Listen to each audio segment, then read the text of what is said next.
ভাবিছো বিহু বুলি উপহাৰ কিনো দিম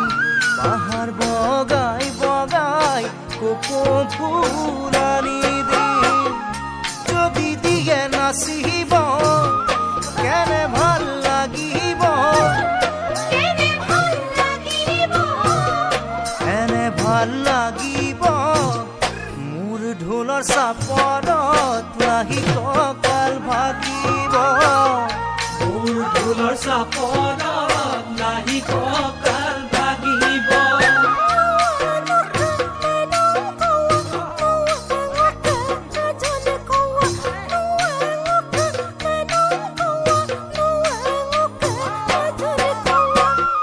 ভাবিছো